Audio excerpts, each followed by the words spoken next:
I just wanted to say that I think it is because South Africa has such good systems and has so many policies. If I just think of how other countries on the continent are still struggling just to get school accessibility norms into their basic building regulations for schools, how little electricity is available in most countries where we work. We have done projects where we included thousands of children with disabilities in class sizes of 160, 170. That's in Tanzania and Uganda.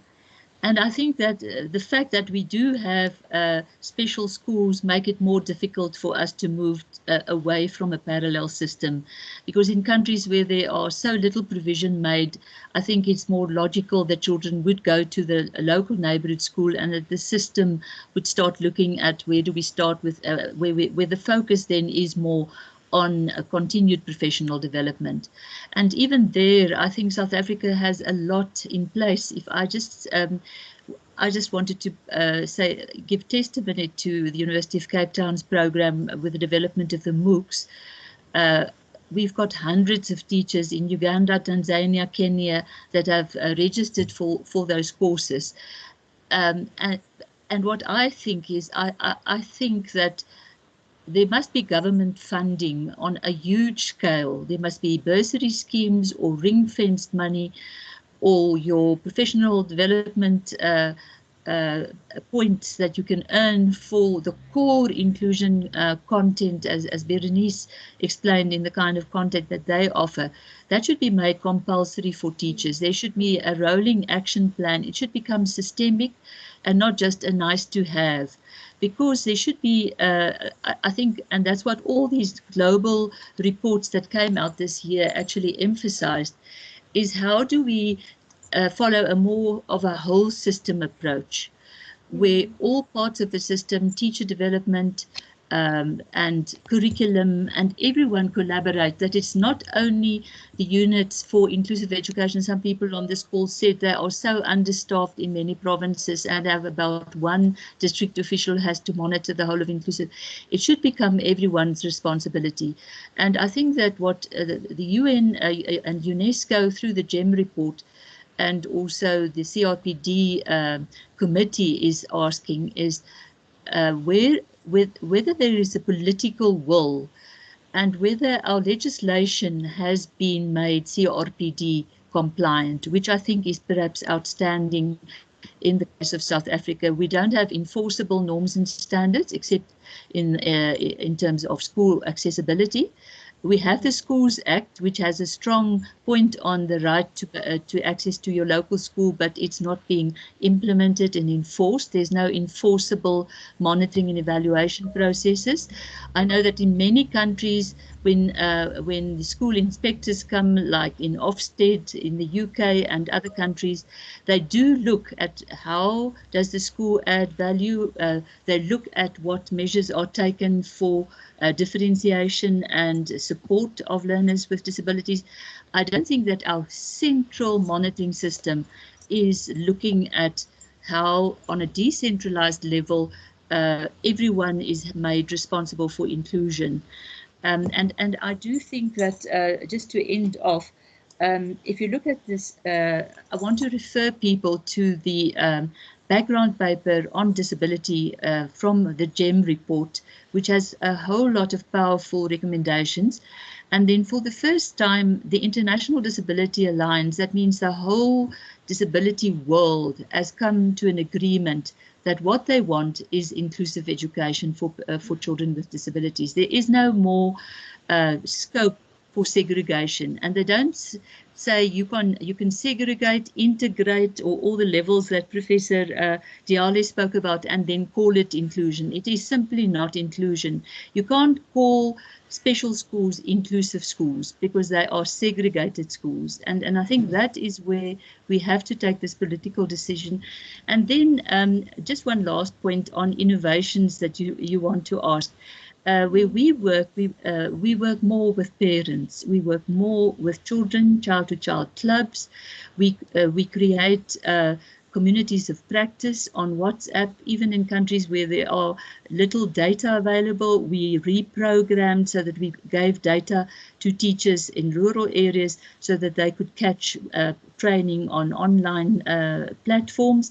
And I think there's a whole move also from international funding agencies to support that, but I don't see structured collaboration in South Africa between the NGO sector and also government programs, although it was mentioned that that happens here and there, but I don't see it becoming systemic.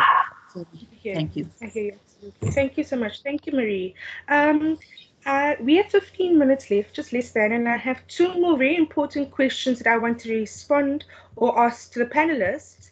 But I just want to ask Berenice or Jabulani if you have any responses to Marie's comments. If not, then we'll move on to the next question.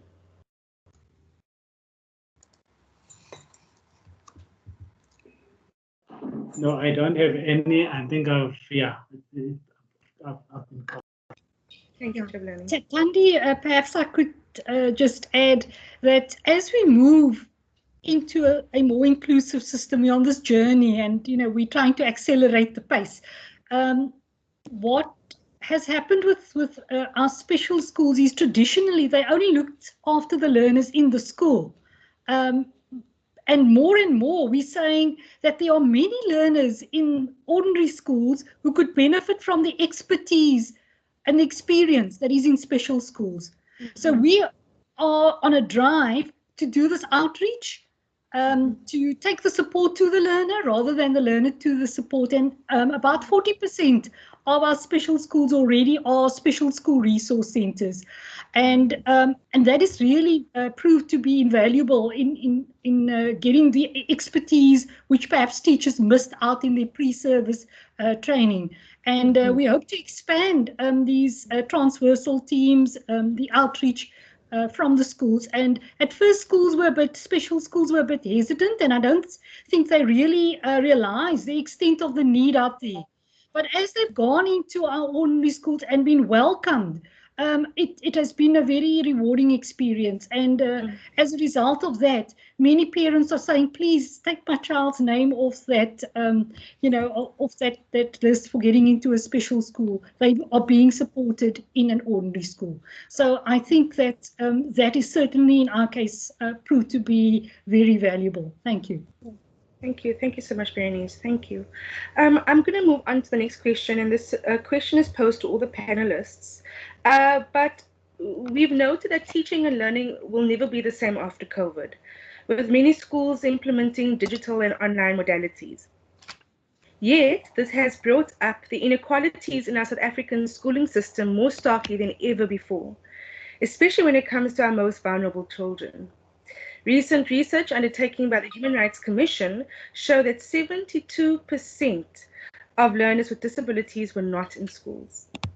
So the first question I have is for Jabulani and Berenice, and Mr. Tulu, please at any stage feel free to respond as well. The question I have is, how did the DBE and PDEs address this exclusion to ensure that teaching and learning will still took place rather for children with disabilities, especially those in special schools?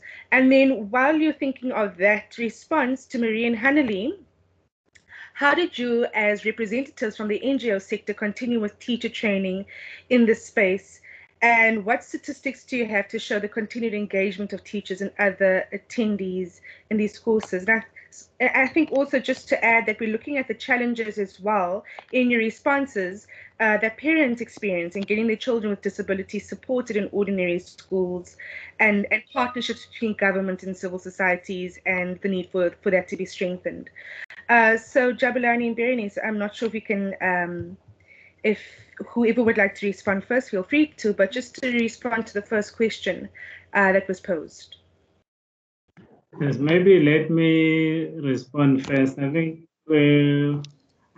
what we as DBE noticed was that actually what the pandemic did was to bring us closer to each other with civil society. I think we have never in our history have we worked with civil society in the manner that we did. And that was quite useful in the sense that we're able to craft some of the solutions together. In some cases we disagreed, but I think it was a strength in terms of ensuring that all learners were part of the equation. But also, what also happened is that there was a strong voice coming, which I think is quite significant, coming from different directions, that we need to, whatever we develop, whether it's a program, whether it's a document, whether it's a policy, it must speak to all learners, to all schools, in all schools. So that became one of the major issues that I think it was beginning to move us towards the correct direction. For instance, if you look at our documents this time around, you will see that our documents begin to speak to all learners. In other words, it speaks to not only learners with disabilities in special schools, but it takes cognizance of the fact that some learners with disabilities will be in public ordinary schools. That's why if you look at, for instance, the standard operating procedures that were meant to ensure that education continued even within the age of the pandemic, you will see that it raises issues for consideration for all schools. But also, what happened is that we realized that some categories of learners would be hit more than others by the impact of the pandemic.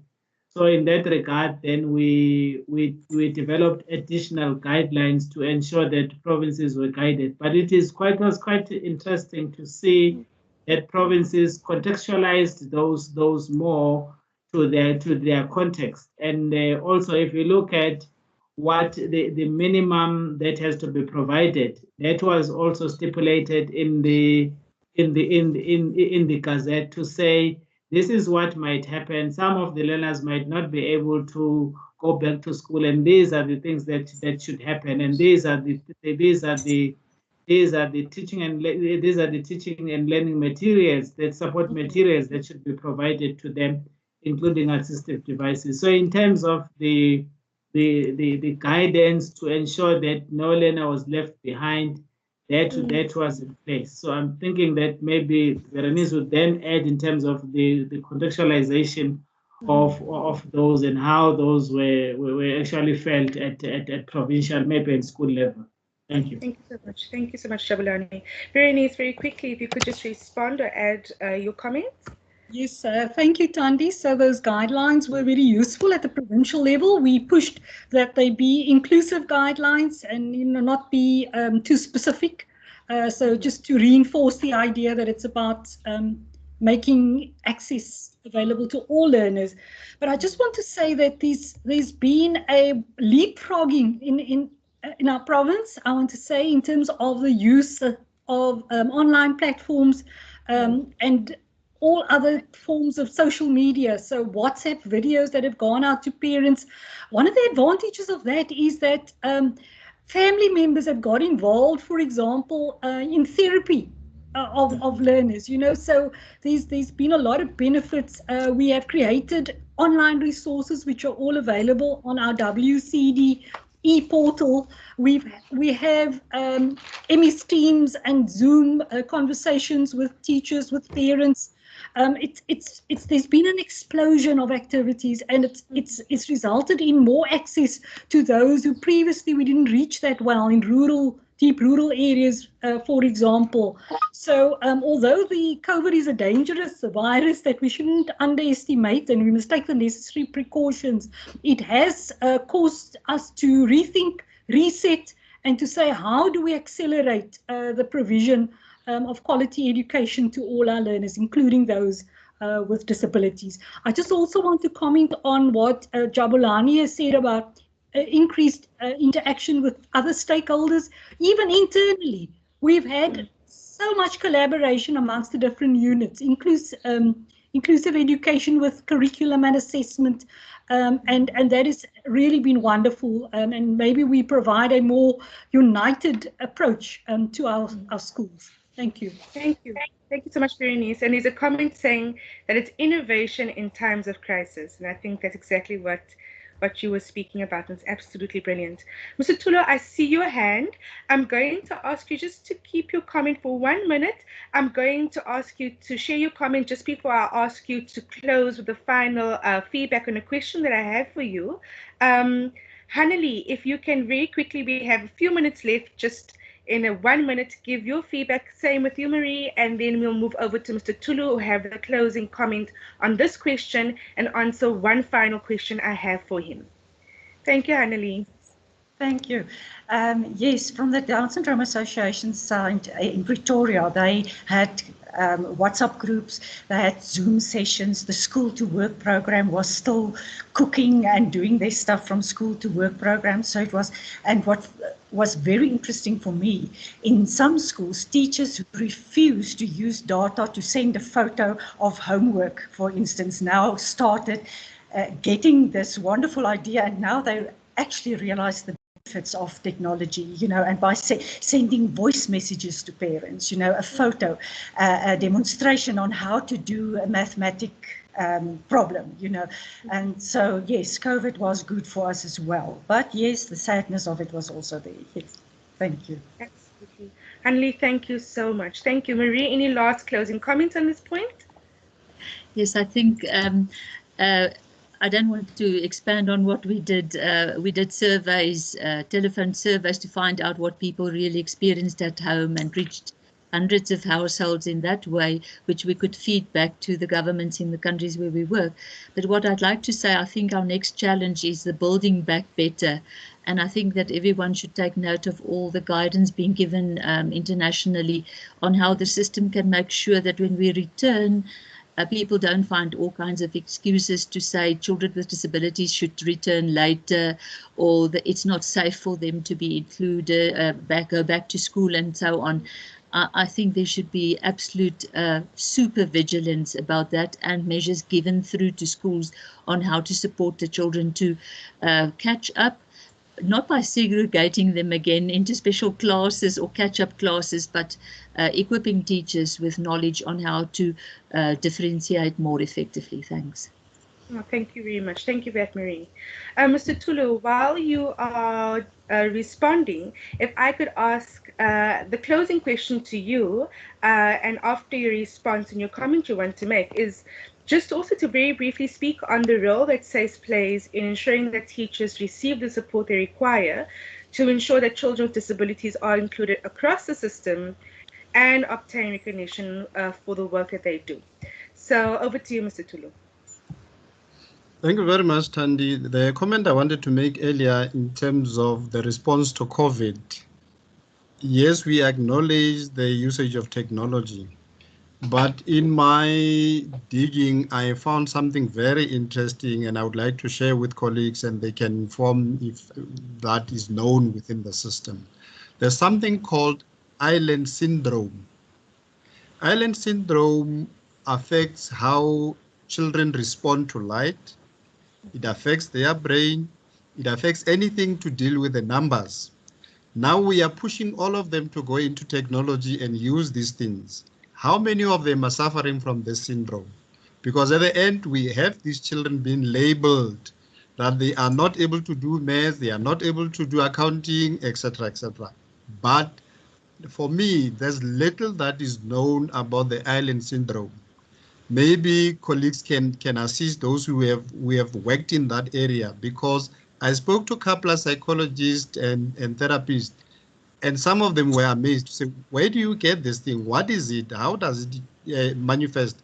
So we have that thing that worries me when we are moving towards responding to COVID and moving into technology. There will be those learners that are still struggling. So I wanted to share that in terms of the response to the COVID. Now to the question that has been asked, as a South African Council for Educators, our role in terms of one, initial teacher education is being spelled out in terms of the work that we must do in that space. but more on continuing professional teacher development. And that is where we then solicit providers to apply to submit the programs that are intended for continuing professional development of all teachers, regardless of the sector in which they are within the schooling system. It can be in a special school, it can be in the mainstream school, your full service school, technical colleges, community colleges. So what we are asking out in terms of the work that we are doing in CPTD is to approve those providers, inclusive of universities, that have programs that are earmarked for our teachers. And when we are done in terms of evaluation of those programs that are submitted to SAIS, we can then attach professional development points to those programs that we have endorsed. So then the teachers are able, in their engagement with the providers who are delivering those programs, one, to upskill themselves, but also to earn professional development points in terms of the mandate of SAIS with regard to the implementation of CPTD. So our role is more of a regulatory function in that space, because according to the National Policy Framework, one of the responsibilities that we have as a council is to protect teachers against fraudulent providers, because there are providers that are taking chances, especially in a specialized field that, like inclusive education. You need people that would know what they are doing. And we have been working with the South African Council for the Blind to look at the Braille stuff in terms of what they are taking to our teachers. But we touched base with the Inclusive Education South Africa also to make sure that what we are looking into in terms of the programs is in line with what the sector would want to have, because our view is that we need programs that will be responsive to the needs of our teachers and not just programs for the sake of us having programs.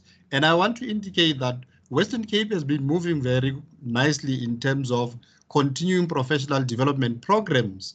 And most of their programs, if you go to their institute, CTLI, you will find SAIS certificates displayed there to say these are endorsed programs that have been sent through by the department to council and endorsed.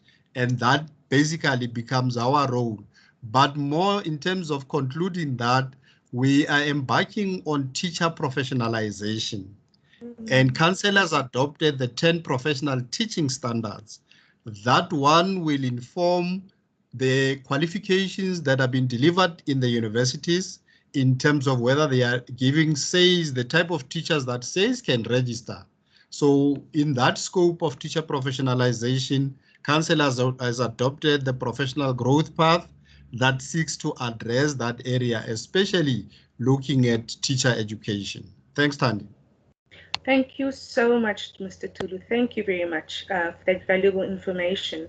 Just now that we're out of time, so I'm going to take this opportunity to thank our panelists. Ms. Marie Skuman, thank you so much for your input. Mr. Jabulani Ngobo, thank you, sir. Ms. Berenice Daniels, always a pleasure having you engaging with us. Thank you so much for your time. Ms. Haneli Swanepoel, thank you so very much. And also Mr. Theo Tulu, thank you so much for your time, everybody, for the robust conversation. There are so many questions and comments that I know, and I hope that you'll have time to attend to. But thank you again for participating in today's webinar. I'd like to hand over now to Judy, who will take us through a discussion on the policy briefs developed by TEDI. Thank you, everybody. Thanks, everybody, and thanks for such a stimulating discussion. I'm hoping that some of the ideas that we've raised today in all these discussions will be mentioned in the policy briefs. So I think we might have got the order of the program correct, and I hope that it will generate more interesting discussion. So in this session, I am going to start off with a PowerPoint presentation, and I'm going to, we're hoping that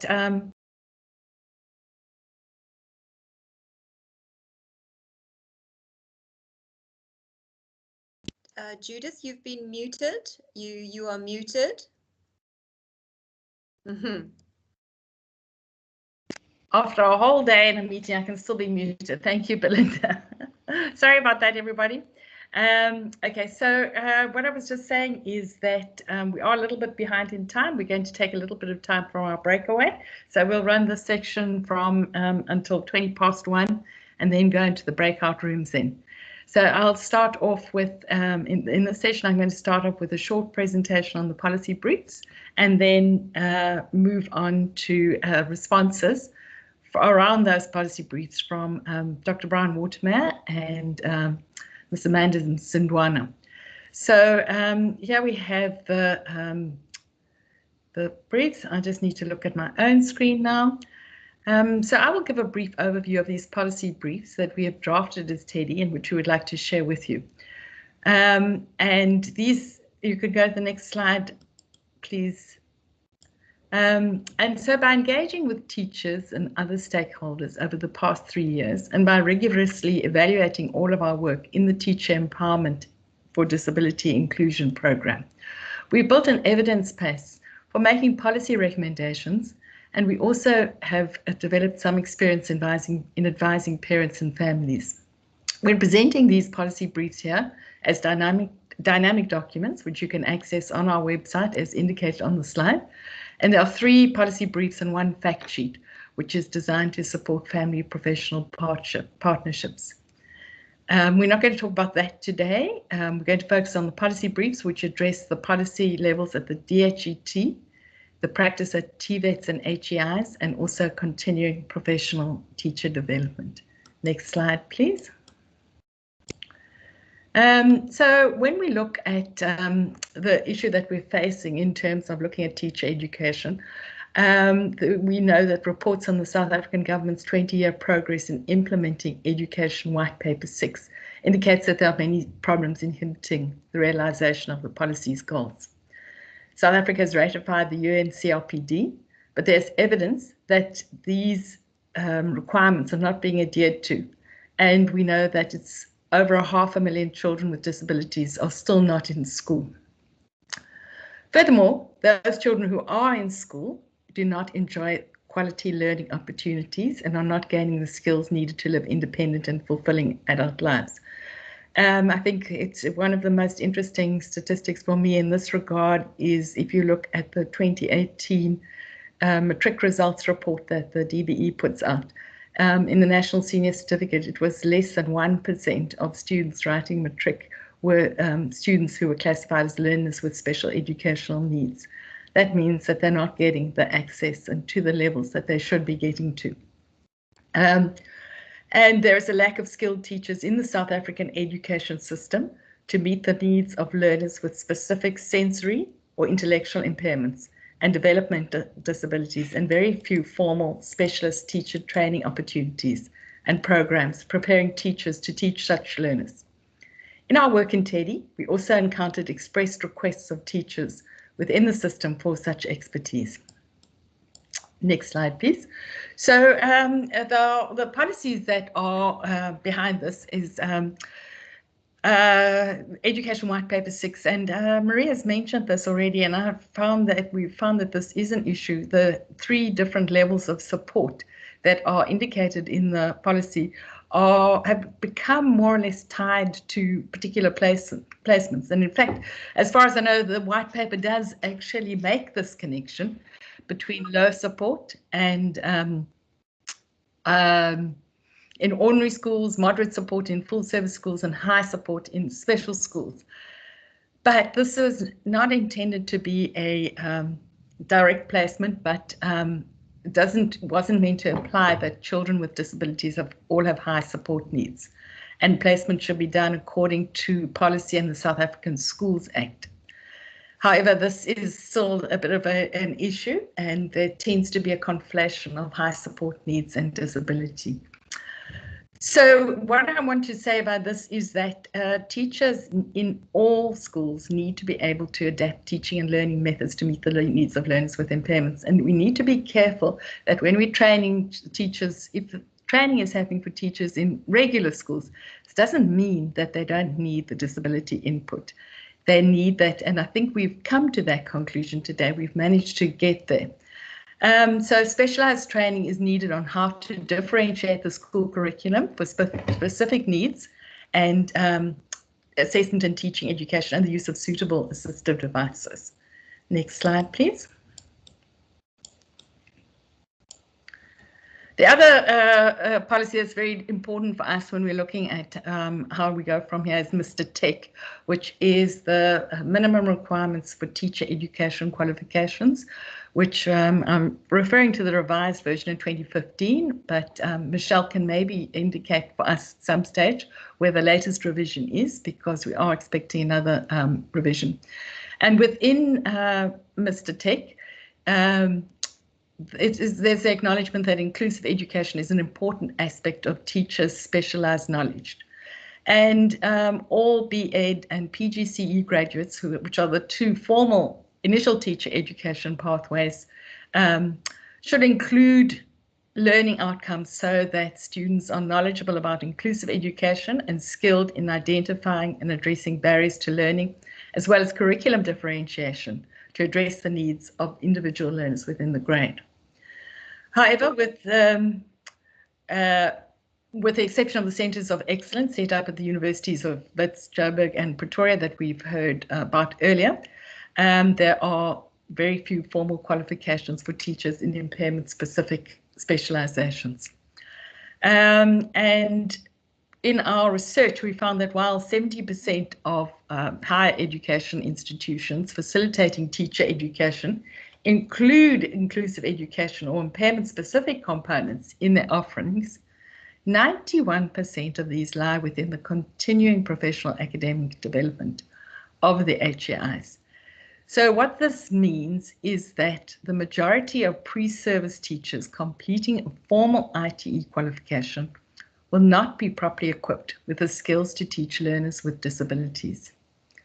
Teachers' empowerment with the necessary skills therefore relies fully on the individual teacher's pursuit of CPAD while teaching.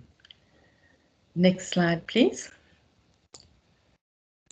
The last policy I'd like to mention, and obviously I'm trying to keep it as brief as possible and not to cover too many, is the Integrated Strategic Planning Framework for Teacher Education and Development 2011 to 2025, which acknowledges the shortage of special needs teachers, the need for upskilling teachers in impairment-specific methodologies, such as competence in sign language and Braille, and identifies the needs both for the upgrading of the qualifications of special needs teachers, so that would be in service, and the development of entry-level specialist qualifications, such as an advanced diploma in education.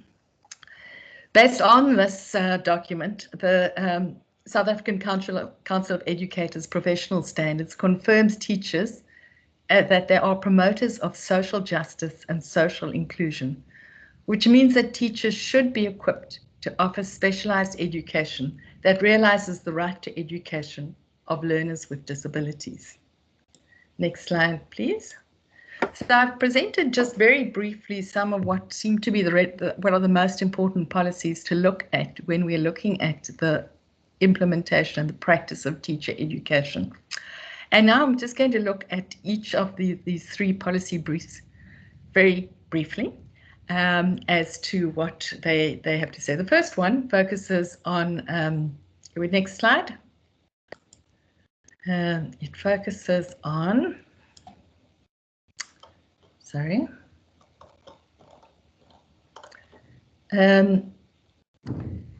We call it equipping teachers to educate, and this one is focused mainly on the work of the Department of Higher Education and Training and policy processes. In this brief, we ask the question, are policies regulating initial teacher education programs enabling the realization of an effective inclusive education system? And in this brief, we look at the policy frameworks guiding inclusive education practices and ITE programs at higher education institutions. And we highlight specific areas for development in current ITE regarding inclusive education and the accommodation of learners with disabilities.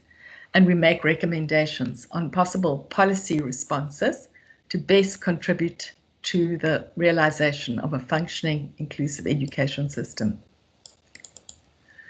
So the recommendations that we looked at going with Mr. Tech, and it will be really interesting and exciting to see the new version, which I see Michelle popped in the chat, is coming out later this year. So let's hope that some of these will be in there and that we won't be talking about these issues then.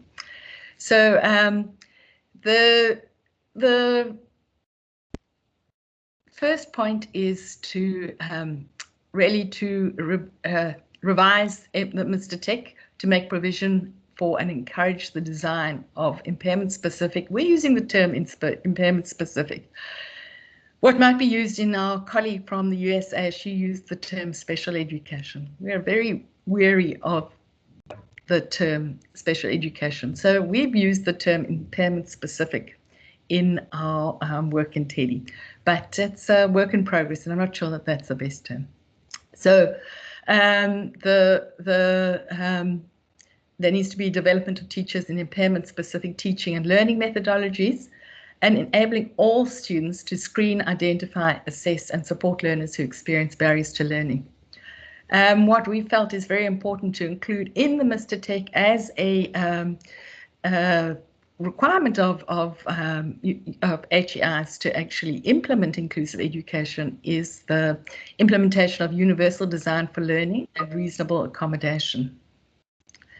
And then we also suggest that there might be a balance for work integrated learning in full service and or special schools, which we see that UJ is already starting to implement.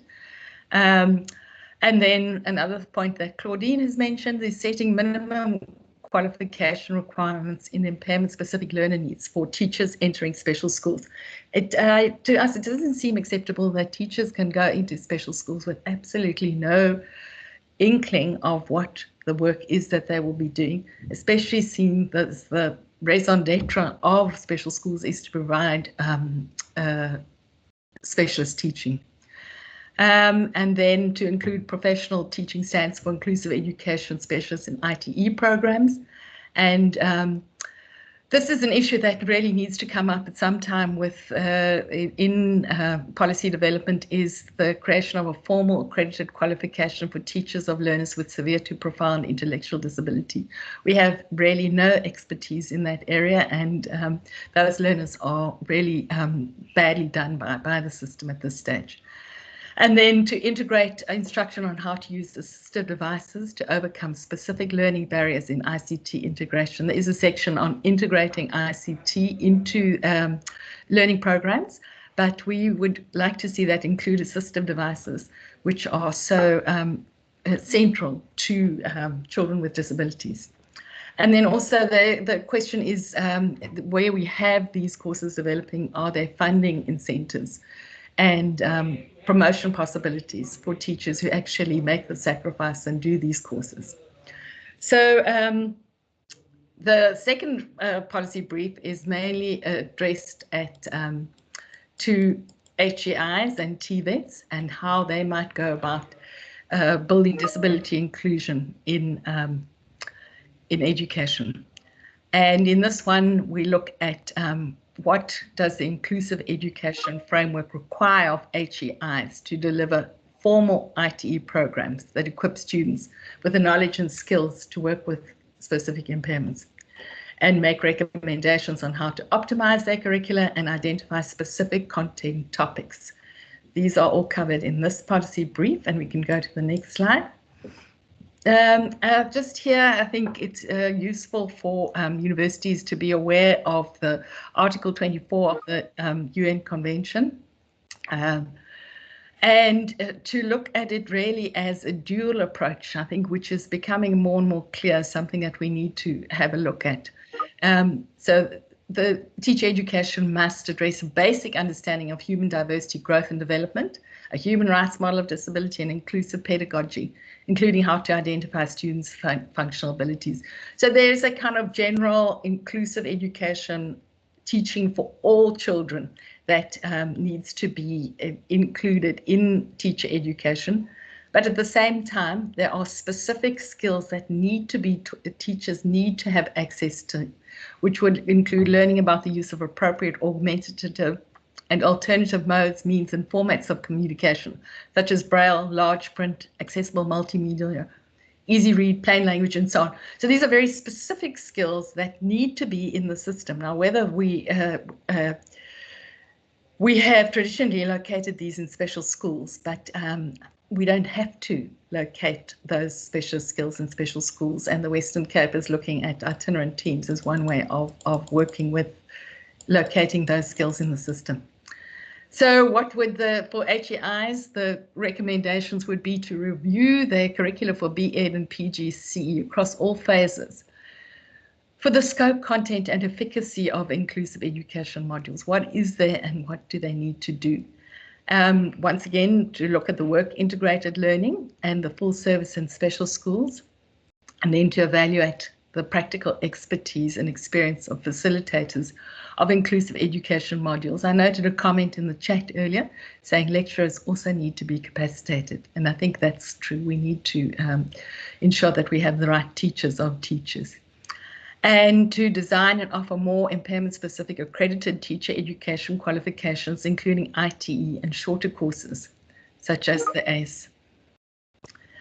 And then design and offer once again, which university and which TVETs are going to take up the challenge of offering a qualification for teachers with children with severe to profound intellectual disability. It's a very a specialized field, and teachers who are working in that field need support.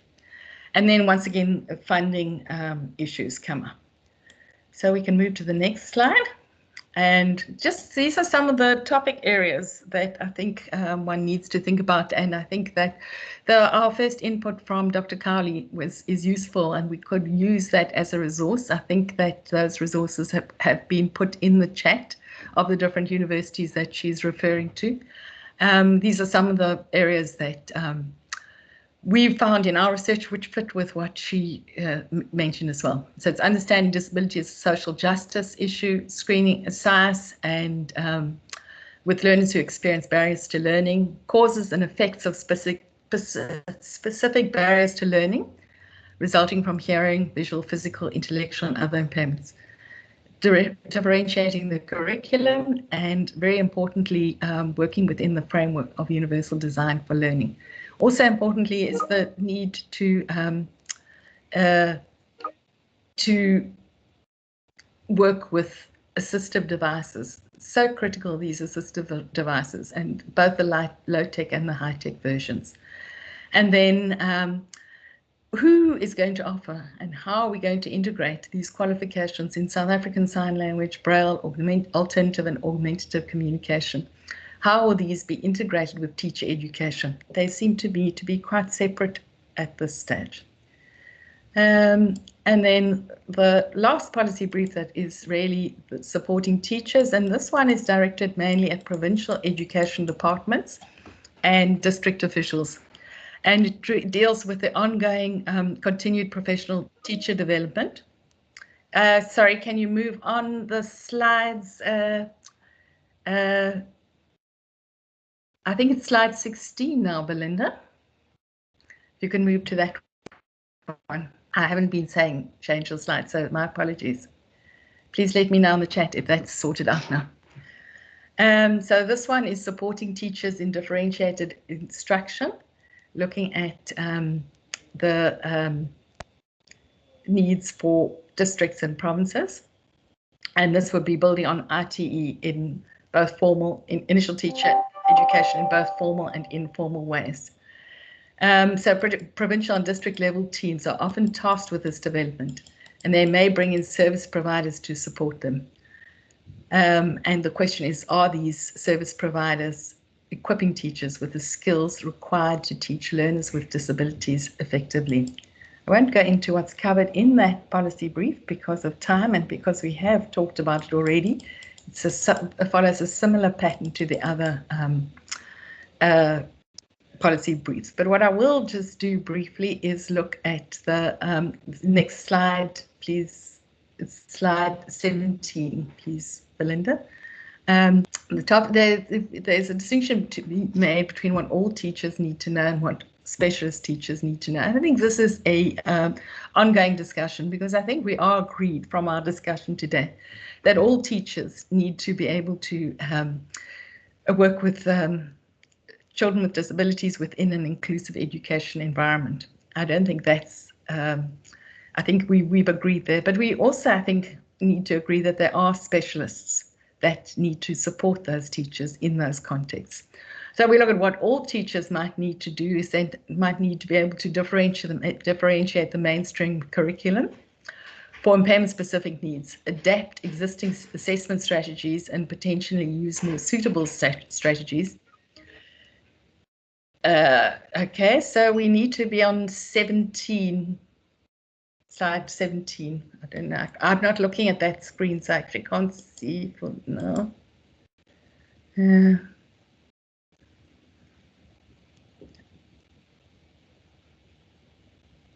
Next one. Topics and skills, slide 17 there, Belinda. Thank you. That's it, yeah.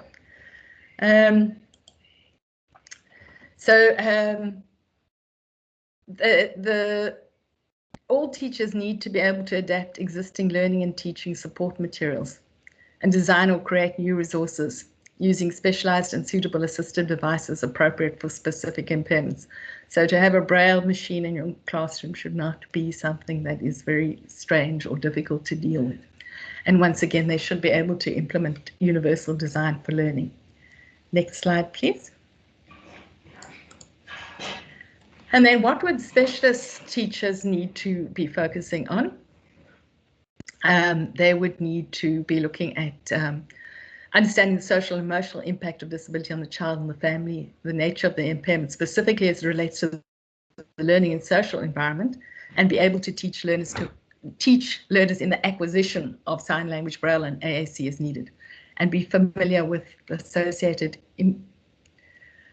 ICT for learners who need support, and understand their role as a special support to regular educators in an inclusive education system, which is not a small thing. It's one thing to have expertise in a particular form of impairment, but it's another thing to understand your role in support.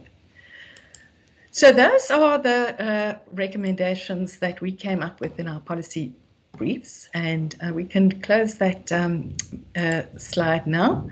And I'm going to ask Amanda Msindwana. Thank you so much for joining us, Amanda.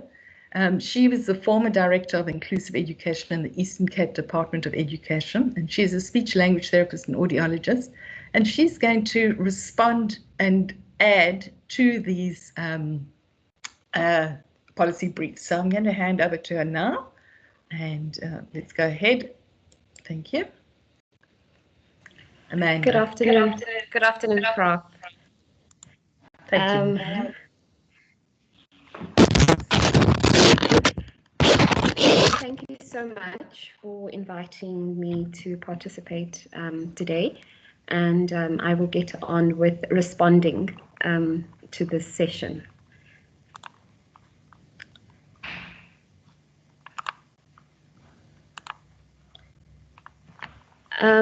As indicated by our previous colleagues, having looked at the issues of capacity building and training and education, I thought this would be appropriate, that the more I know, the more I realize how little I know. And the legislative framework and all the other items that Prof has referred to, which would talk into the undergraduate training versus the postgraduate training in terms of capacity building, the SIAS, the curriculums that are being implemented in the goal of achieving inclusive education, but also having differentiated curriculums, particularly for learners with special needs.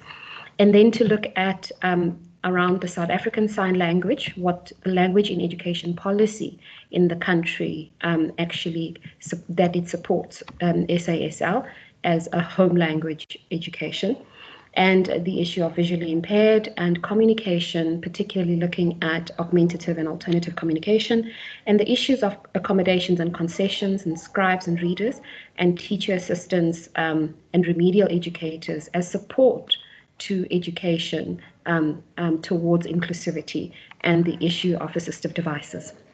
So I've just drafted basically some notes to guide us. And again, the matter or the issue that inclusive education is not special schools has resonated throughout the day, therefore just reinforcing that. But also that funding towards inclusion in all schools for norms and standards for resourcing remains an issue.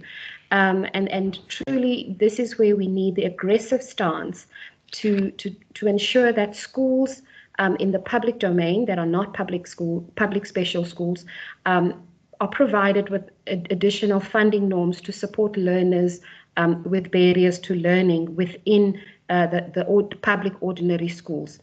And the guideline for resourcing education, inclusive education system does make provision for this up to a particular level. However, it doesn't go in depth in terms of just a purely public ordinary school, but only looks at full service schools. And this is where I think we need to be quite aggressive in terms of encouraging funding for public ordinary schools, but also that the systems that maintain the database, such as our SASAMs or EMIS, that it captures the learners, and once they've been screened and identified and assessed, it captures those learners, informing the funding norm for schools to support the implementation of inclusive education. Then the noted varied differences between our public schools, but also higher education, where in higher education, one starts to see a glimpse of what inclusive education is supposed to be, as you have learners with barriers to learning being mainstreamed within institutions of higher learning. However, for our schools, the segregation is still very much an obvious factor, where you still have the schools for the blind, the schools for the deaf, the schools for the physically disabled. And this was one of the premises or the challenges that I had in trying to communicate through to colleagues within my section, within my own experiences, is making them understand what inclusive education means. Inclusive education means I could be sitting in a class as a learner in a public ordinary school without any barriers to learning, and right next to me is a learner who is visually impaired, and on the other side is a learner who may require South African Sign Language. And it means that we as a system would then provide the necessary support within that environment to ensure that the learner who requires South African Sign Language has a qualified, and I say this, a qualified South African Sign Language interpreter to support the education. And the reason I'm saying that is a lot of the information, even when using simple interpreters in verbal communication, can be lost, more so when you are providing education. So therefore, there truly is a need around capacitating in terms of human resource, but also capacitating in terms of the education. Then we look at the undergraduate training, and previous speakers have referred to this. The importance in ensuring that educators have adequate training on inclusion within the undergraduate programs, and truly immersing and bringing a deeper understanding of what inclusive education is within each subject matter, and embedding inclusive education within the various modules. And then the educator placements during trainings to include practical placements that focus on inclusion, as well as special school placements. And again, as previous experience that I've come across is, as policymakers, we, at the time that I was director, we found that during migratory processes, educators from public ordinary schools would just be migrated into a special school or a full service school without a vetting process or an accreditation process to determine the suitability, the qualifications that they have, but also the attitudes and the willingness to be placed in a particular environment. And this required a paradigm shift, but due to the pressure at the time, we had to step up and say that we request that in terms of placing educators who have no qualification on inclusion into special schools, that we seize that activity, but also that we encourage that if there are educators who have the willingness, there was concession to it, a willingness to be placed in a special school or a full service school, and would be willing to be capacitated during their placement, then they are to be considered. So it didn't close them off completely, but this requires policymakers to always stay abreast and to understand the impact of some of the decisions that we make, and how it trickles down and impacts on learners, but also educators who end up feeling incapacitated and not eager to even attend to work because they find themselves placed in environments where they feel incapable. Then the other approach is to ensure that training of educators is transformative. And that for me, again, as a senior official of the department, was something that I always grappled with, and I still do, is to look at how do we ensure that the trainings, again, is not just a hit and run, and it's not a helicopter approach, and truly to ensure that there is continuous, the word continuous, professional development. I understand in terms of the CPDT points, but once I've received this training, how am I supported and how am I monitored and evaluated to ensure that the training that I was provided with, I'm applying, and that it is actually impactful, and that there's a process of planning and studying the effectiveness of the training and review of that training, and that it's not just the same training repeatedly. And this is where the engagements with various universities, high institutions of higher education, where we've placed as province our educators for various trainings, has become useful. And we have been able to engage the universities and the various programs to say, this is how we would like you to consider implementing the training programs, and that we also have a pre and a post testing, and that we also have possible, now with technology it's even easier, but there was a time, I beg your pardon, where we actually considered the visiting of educators who've been trained by their trainees in class to look at what have they done, or to send in videos to look at how are they truly implementing the practice that they've been trained in. And then noting that postgraduate training must include more practical or real or simulated components with observations of other qualified professionals. Because essentially, when you're talking inclusivity, until you come into contact with someone, with a learner who has the behavioral challenges, or the reading difficulties, or the language or the communication challenges, you may know it in theory, but the practical application of what to do is something that is important. And I think that component in terms of higher education is one of those really strong recommendations that is required. And then I'm aware of the Teaching for All program, the piloting of it in the Western Cape and other various institutions. And I, as an official of the department, it is a program that we also truly look forward to its expansion into other provinces. Then with regards to the SIAS, or the Screening Identification Assessment, I think here the two major points that I want to reinforce is the educators' confidence and comfortableness to utilize the process. In theory, it is it looks good, but in practice, there is always concerns about there's so many forms, we can't get hold of the parents in time, and the learner falls through the cracks. And it would be interesting to know whether the SIAS process is trained within higher education institutions, and whether as part of the practical placements, it is a process that people get used to and get involved in, but also understanding the data management and the data information systems, which are your SASAMs, MS or CHEMIS, which will capture that data because it has an impact on how it's extracted and how does it inform the support that the learners must get.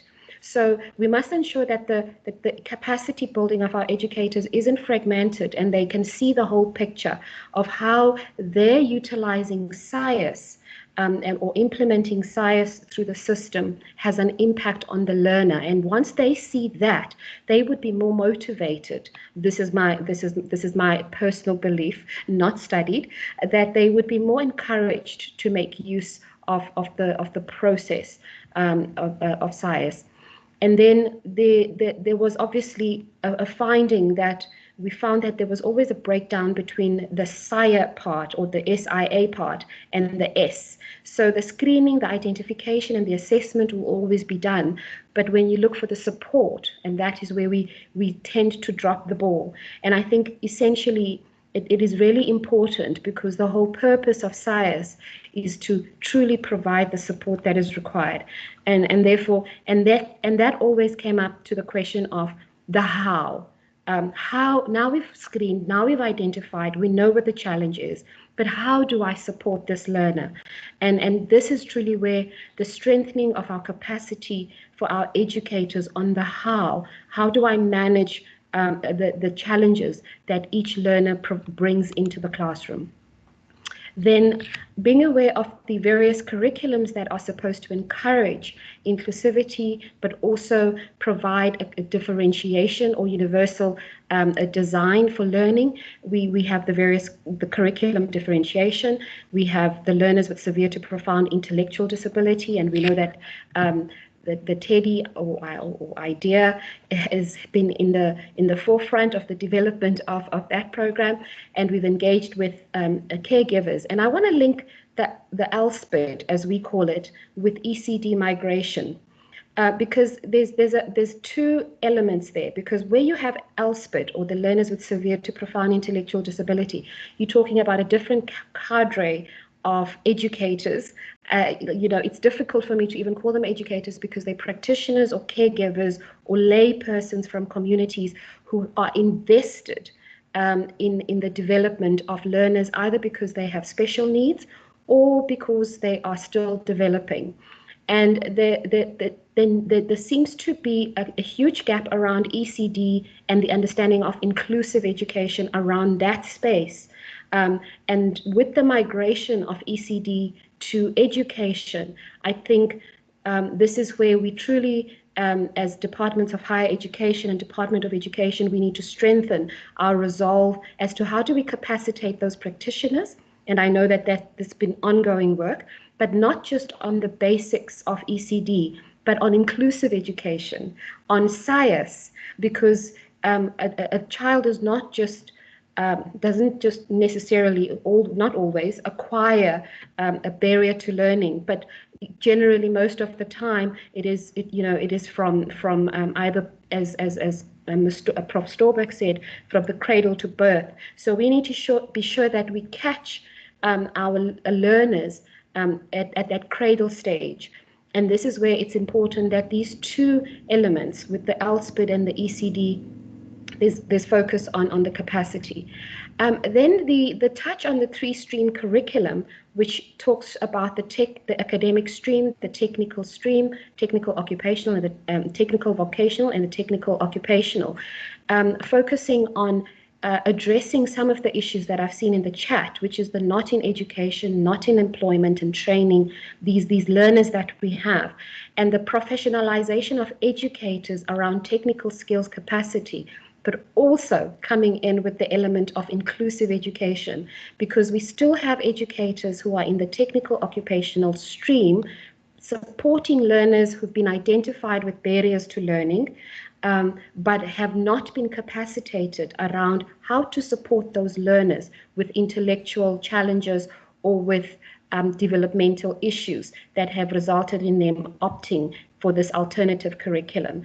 And therefore, and then the second element is around, obviously, the professionalization of educators around these technical skills, because in as much as our educators may be doing basic support or education programs, but they need to also have some technical know-how.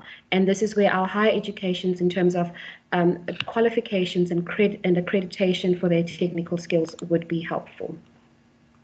South African Sign Language, I think here it's just truly just the 3 points in that, one, the value or the importance of educator capacity in communicating in South African Sign Language, and also in being comfortable and being competent to using sign language as a language of teaching and learning. And this is something, and we are grateful for the program that was developed, and we've previously as a director of Inclusive have ensured that our educators get training on this, SASL as LALT, and but also ensuring that our sign language interpreters are qualified to provide support to educators. And at that time, we still currently utilizing mostly children of deaf adults, CODA, but we always want to be sure that we do not compromise our learners' learning process. And then also the parental training, which is something that we tend to neglect in ensuring that parents are trained on SASL. The speaker next is coming in on visually impaired. I just want to touch on the capacity building of on the barriers to learning for the visually impaired, particularly linked to accommodations on concessions, on how do educators modify their own classroom to support learners with visual impairment, but also how do they use assistive devices and other mobility orientation specialists to support their learners. And to develop resource centers within communities, but also as part of the schools to support learners with who are visually impaired. Interestingly, the biggest challenge educators always indicate is, I cannot communicate with my learner. How do I communicate with my learner? And perhaps it's my professional interest in the matter, but learning happens through communication. So therefore, it is highly important that our learners are provided with training on how to communicate, how to, with learners who have complex communication needs and even simple ones. And that currently we have a master's program in the country, or master's programs that offer augmentative and alternative communication. But some educators just require just a basic and a general upskilling or in-service training on how to provide support to learners with these needs. And then accommodations and concessions in terms of capacity building of educators and establishment of district adjudication committees, and capacity building of readers and scribes, and again funding for the readers and scribes or the implementers of the accommodations and concessions that may be required in schools is also one of the policy mandates that is there, but the implementation always proves challenging. And then although it is one line, but I've put it in there because it's highly important that our teacher assistants and remedial educators and support staff who support education are also provided with capacity building to be able to encourage inclusivity. And the area of assistive devices is truly to promote more funding and resources and particular capacity building on the utilization of assistive devices. And a previous speaker mentioned that the resource of educators is usually perhaps underestimated. And interestingly enough, when you engage with our educators, you then establish that once you start asking the questions on how else can you get the learner to access the curriculum, and they come up with the answers, but it's to give them that confidence that the answers are also within them. Thank you very much, Prof. Thank you so much, Amanda. I think that was really a good overview, and what is exciting for me is to see that we're starting to talk with one voice, and that what you found matches what we've looked at. I'm going to now call on Brian Waterman as the convener of our visual impairment course and as somebody who can give us more insights into the disability inclusion part of it. But before I do that, I want to just consult with my the committee. There has been a suggestion that we, instead of having breakout groups, we stay together and use the end of this session for questions rather than going into breakouts. Am I correct, committee? And can you please tell me if that's the way you want to go? I think that's great, Judith, but if we limit the time for the discussions, because we have been having continuous discussions throughout. So if we, I would say maybe 10 minutes for further discussion and then closure. Okay, but we will do that without going into the breakout. Is that yes, I agree. Yes. Okay, so we'll stay in here, and my colleagues will come in and help me out in terms of chairing and making sure that we keep the discussion going. So now I'm going to ask Brian, Dr. Brian Watermeyer. He is a disability studies scholar and a clinical psychologist and convener of the visual impairment online course, short course, as well as the face-to-face course. Thank you, Brian. Hi, Judy. Thanks. Can you see and hear me okay? Yes, we can. Thank you, Brian. Okay, good. Hi, everybody. Thanks for the opportunity. So just a couple of thoughts from me. As Judy says, I'm the person who led the devising of the MOOC and the short in-service training course for teachers of learners with visual impairment. And I also speak as a visually impaired person myself, someone who at school level and tertiary education level has had to navigate a range of barriers to my own education. And so because of that, I feel the urgency and the moral imperative, as I'm sure we all do, to address the mass exclusion we still see of learners with disabilities. I feel that very acutely. And it's very, to me, it's been very moving and very powerful today to see a gathering of really influential stakeholders with what feels like a growing purpose, a growing shared purpose in terms of addressing the training needs of our teachers in order that they can become agents of change towards growing inclusion. So the challenges to all of us are clear, and I think in Judy's description of the of the policy briefs and Amanda's also very eloquent response to that, the structural demands, the structural circumstances which face us in terms of providing adequate training, I think those are clear. There's much I could pick up on, but in this just very short talk, I'm just going to really highlight one issue, which I think is an overarching and a recurring theme in discussions over inclusion. It takes me back, in fact, to where Judy began this morning, first thing, and that's to the question of discussions around the need for teacher training, which is impairment specific, which is an issue that's come through again and again. So going back to the beginning of TEDI, which is the Teacher Empowerment for Disability Inclusion project, we noted right at the beginning there was a tension in the discourse between the way that inclusive education is understood as a philosophy and a modality of teaching on the one hand, and the need on the other hand to focus on impairment specific issues in the training of our teachers. And by those impairment specific skills, I'm talking about issues such as skills in curriculum adaptation and differentiation, specific skills like Braille and the South African Sign Language, as well as skills in the application of assistive technology. And now these impairment specific skills we found were not adequately recognized as an essential part of growing an inclusive education system. They seem to remain peripheral.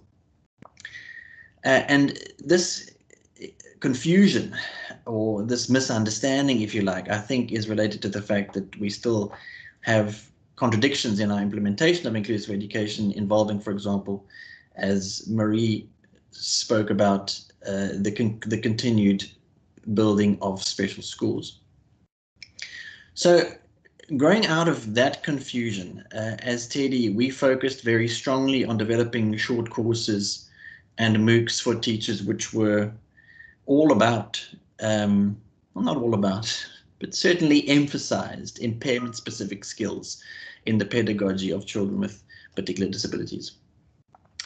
And the growth of centers of excellence around specific impairment-based skills in various universities is also an encouraging sign that we're getting over that confusion and recognizing that we need a broad-based inclusive education philosophy, as well as an emphasis on impairment-specific skills for teachers. But why is it? I mean, I'd like to sort of pose the question: why is it that we are, at times, we remain reluctant to think in impairment-specific ways in inclusive settings and think clearly about the impairment-specific skills which teachers need? In terms of inclusive education philosophy, that it does speak to an anxiety, I think, that we will perhaps get into a regressive conversation which takes us back to thinking of children with disabilities in categorical and labeling ways, in a way which supports segregation, which is what we're trying to get away from. So that's on the one hand, but I think that perhaps more important than that for our discussion now is the fact that I think for many of us as education academics, as education officials, as teachers as well, the idea of dealing with the diverse needs of learners with specific disabilities, I think, often feels overwhelming. We have a sense that, well, if we think about that categorical diversity, it's so diverse. If we think about impairment-specific needs, there seems to be so much to know that it feels overwhelming. And teachers, as well as others, think, well, you know, how will I cope? Now, what I want to say, as an overarching comment on the policy briefs and where they take us and where we try to take them, is it doesn't have to feel overwhelming. That's been our experience at TEDI and now at IDEA. It's true that teachers need a range of impairment-specific skills. But what we've discovered is that teachers also need what I would call disability confidence. And this is something, in fact, that Danielle Cowley alluded to in her talk this morning. The courses we developed as part of TEDI were aimed at supporting teachers in getting over not only accumulating skills, but also getting over anxieties about difference.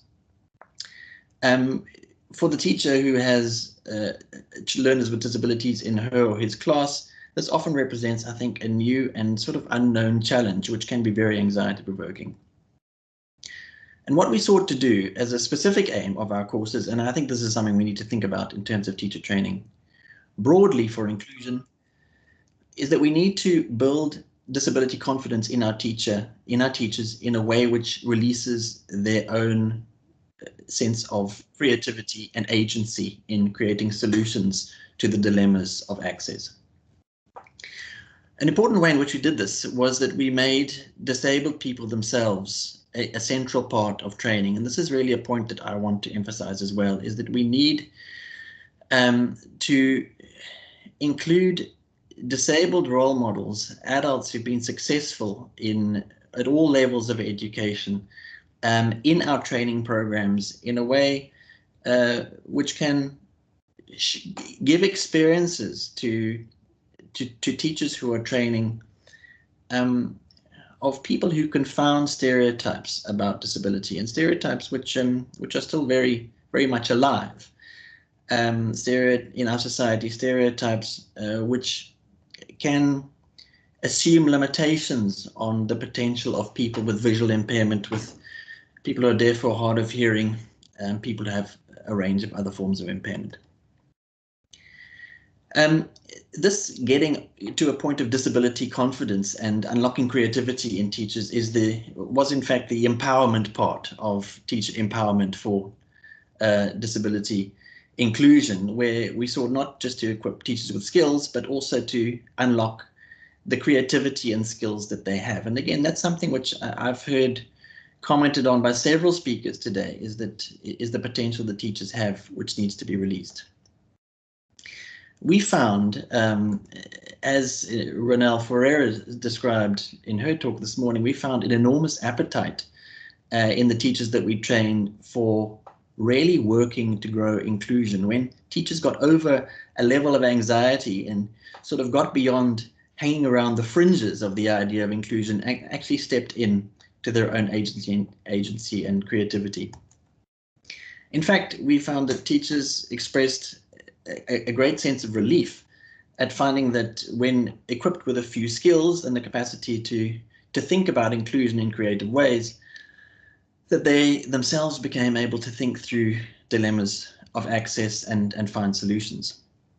And of course, this is particularly important that we equip our teachers to be able to do this in many of our environments in which resources are low, particularly in our rural schools, and where creativity and a sense of agency is going to be extremely important in building real access. One important thing that we discovered, which costs nothing, is the power of simply connecting teachers to one another in a community of practice. And this can happen very easily on digital platforms. With teachers that we trained in our visual impairment course, I still have on my phone now the WhatsApp group, which is constantly alive with communication between teachers who met face-to-face a couple of years ago now, but who are still very much involved in supporting one another, sharing resources, helping one another, and growing together in a way which grows their confidence and their skills towards greater inclusion. None of this negates the need for core skills. We need to hold on to both of those things at the same time. I mean, impairment-specific skills. Judy did speak about the minimum qualification requirements and how essential these are. I'm talking about skills like Braille, proficiency in SASL, augmentative and alternative communication, the ECC for visually impaired learners, as well as critical and applied knowledge on the use of assistive technology. Of course, all of these things are important. But what I want to emphasize is that these core skills, necessary impairment-specific skills, are also set against a backdrop of teachers being supported to engage more in both a professional and a personal way with their capacity to think through environmental barriers to accommodating learners with disabilities.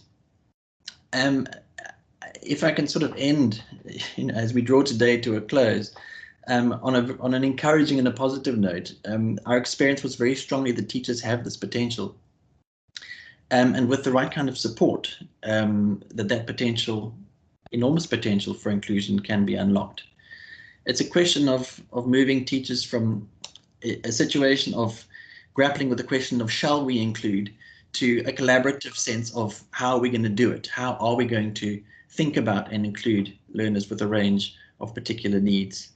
We found very much that that's possible to do. And as I say, ending on an encouraging note, if we can include that sense and that spirit in the way in which we build training for teachers to create inclusion in our education system, I think we'll see the benefits of that. Thanks very much, Judy. Those are my thoughts.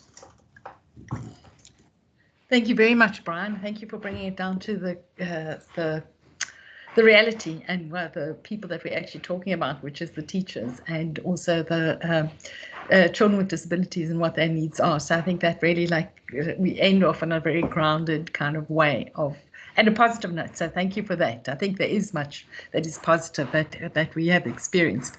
I think we were right to allow time for the speakers. I think we've had good discussions. And I think I see Michelle popping up on screen, and she's been allocated to do the closure. But I think if it's okay with you, Michelle, is to hand over to you now, and you can take some points for discussion as well as do the closure for us. We've got 10 minutes in which to do that.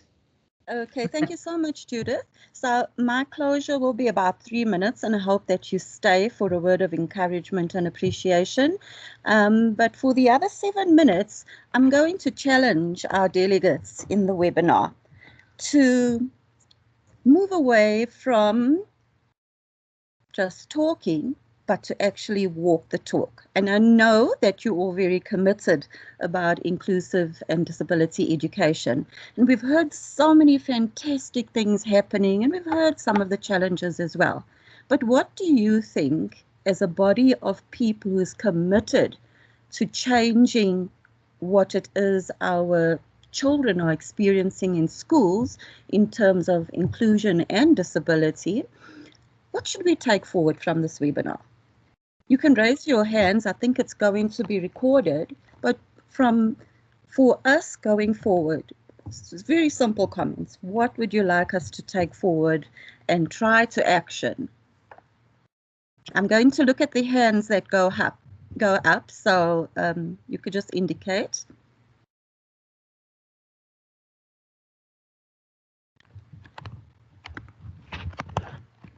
Nobody.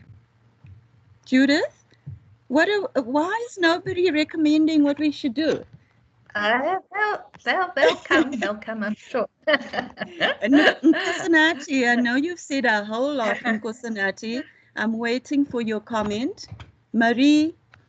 If you prefer to put it in the chat, that's also right. But I see Marie's hand up there, Michelle, so you can maybe...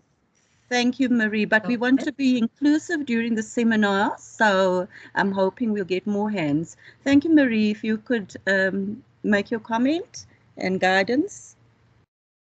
Oh, sorry, I've spoken so much already. It's just that I think partnerships, I think we should, we've got such a wealth of experience and knowledge across all sectors, civil society, universities, and so on. I think it should be more, there should be structures in which this this collaboration really becomes a reality, and also with other sectors, with health and social development.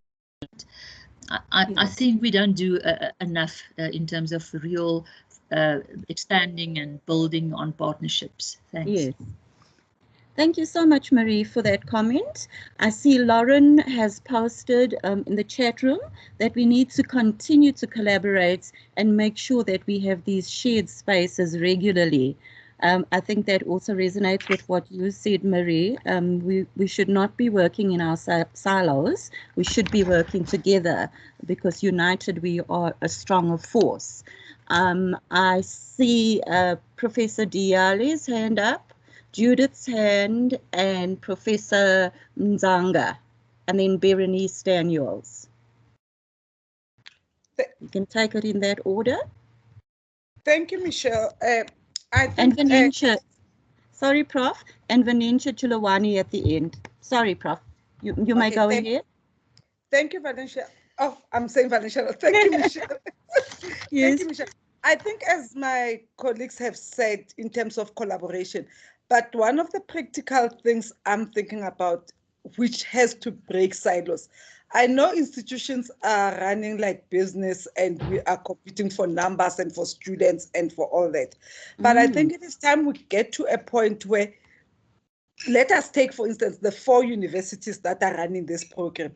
I don't see what stops us. What stops me from taking Judith as my colleague from UCT to come and train my students instead of focusing on my neuro, for me to train UP students, for Ronel to go to vets and train in a practical way versus meeting. How do we then collaborate in terms of collaborative teaching to ensure that we actually begin to do co-teaching amongst ourselves as institutions, so that our students come out as rounded? For me, it doesn't help that my students will come out well-rounded in neurodevelopment, but they still cannot work with learners who are visually impaired. They still cannot work with learners with other disabilities. So one of the ways is, we've got the skills in here. Let us see, how do we cross-teach? How do we cross support each other? That's my first practical thing that's very practical that we can do. Thank you so much, Prof. It's good to get direction and clarity on practical issues. I'd also like to add to that the private universities who are increasingly showing their appetite for teacher education programs and have a number of students that are registered. So they're producing quite a lot of graduates. How do we get them involved as well to ensure that they benefit from what the publics are doing and the various other stakeholders? So your point is taken, Prof. Judith? I just want to make a very quick point that relates to the collaboration. We have in our mandate as TEDI, we had in our goals to establish a professional association for those people that are interested in inclusive education. And we have done so. We have a professional association that we've started, and Thandi is the chairperson of that association. And we have members from the University of Free State and other groups. It's small. We've just started, and I'm putting the link in the chat, and I hope that we will hear from you and that we will be able to meet together through that forum very soon. Thank you, Judith. We have Venetia, and then we will close the discussion with Professor Mzanga from the Summerstrand campus of Northwest University. Venetia?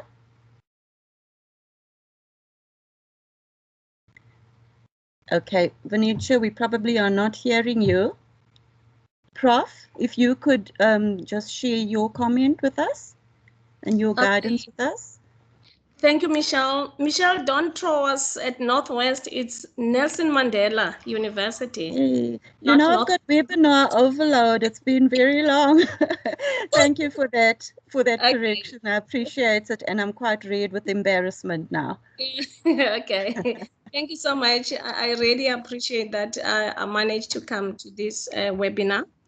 I think for me, as I was listening and following the discussion, it was more challenging to us as faculties of education, you know, the ones who are preparing teachers to teach in inclusive settings. So I think I've really taken into consideration this whole notion of collaboration.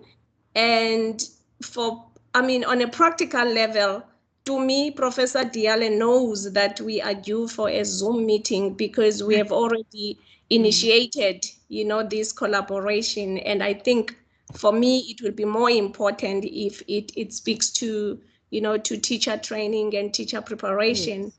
And secondly, Michelle, I think, as you know, I've always spoken to you about this, that children with autism, and the fact that, you know, there are very few schools or even inclusive settings, you know, for children like that. I'm not just speaking as an academic, but I'm speaking as a parent of a child who has never been able to get a good foundation, you know, a good early intervention program and everything like that. So I just want us to be quite aware that as much as we are talking of these inclusive settings, that there are children who will not thrive in such settings, children who be more successful, you know, in a specialized setting. Because as we were talking about this, I was thinking of my own son who has all these, you know, sensory issues. And in a mainstream school where there's a lot of noise and all of that, so it would take more, you know, for him to be able to cope. But basically, as I was saying, I think we really need to take action as faculties of education and ensure that the teachers that we are preparing are able to teach in inclusive settings. Thank you. Yes. Thank you so much for that. Venetia, I see you've indicated that you changed devices. Are you able to respond before I close? Yes, thank you, Ms. Matthew. Am I audible? Yes, you are. Okay. Good afternoon, colleagues. Thank you so much for today. I think as SPACE, we need to appreciate the depth that you've gone into and also appreciate the policy brief that has been put forth. I think what is vital for us is to note the establishment of the association. So as SPACE, we can ensure that through the association, the programs are submitted accordingly for endorsement. That was what Mr. Teotolo spoke about earlier. I think under a way in which we can implement this process is to take into consideration the coordinated process as defined in the Integrated Strategic Planning Framework that speaks to the provincial teacher education committees. And possibly from this structure, advise the Department of Higher Education and Training to include inclusive education as one of the topics or one of the themes that would be addressed in these structures provincially and then find its way into the NTDC. This will empower all participants from higher education institutions to teacher unions to provincial departments of education to ensure that the agenda is not silent, but is strengthened by the voice that we give it. It will start reflecting in minutes. It will start becoming agenda points. And by it being agenda points, we would be able to solicit additional data that currently is not available because we have not made it an agenda item. That is one aspect that we can consider. The second aspect is that we do not limit it to a section of a meeting, but it becomes all-encompassing. When we indicate this is what we are doing, we bring back the lesson plan perspective where you say, how does it integrate with inclusive teaching? Each aspect must account for the various abilities and possible disabilities that we may find ourselves encountering.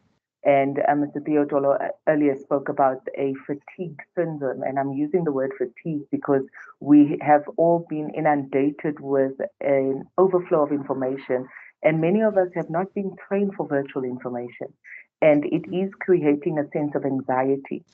So as we address inclusive education at that structure, which is of vital importance, bring in social skills that are required to address the inclusive agenda. I submit, Chairperson. Thank you very much. Thank you so much, Vanencia. Vanencia is from SAIS. So, colleagues, it's time to close out, and I want to say I want to express my appreciation to every one of you for attending this. I know that everyone has busy schedules and workloads, and you probably are, like me, also tired of webinars and suffering from the webinar overload. Your participation really made this, in my opinion, a very successful webinar, from the speakers to the delegates, and also to Belinda and Roxanne, who are part of the UCT conference committee. Thank you so much, Belinda and Roxanne, for ensuring that this webinar went smoothly and without technological hitches. But colleagues, I also want to appreciate and acknowledge the invisible sitting amongst us. And by that, I mean the children that we are committed through this body of people sitting at the meeting, the children that we are committed to in terms of ensuring that their rights are protected. I think if we move forward in a united, collaborative way, then we are actually practicing the principle of Ubuntu, because those children will be what we are. And who we are is going to be very, very difficult, as we've already seen. But I want to just urge you to take courage from Tata Mandela's words when he indicated that the values of a society are measured in no keener way than through the way that it treats its children. And so let's work to make changes within the system and within our society so that in the future, when we are measured, our children will not find us wanting. I want to say goodbye, hamba kahle, and salakakulu.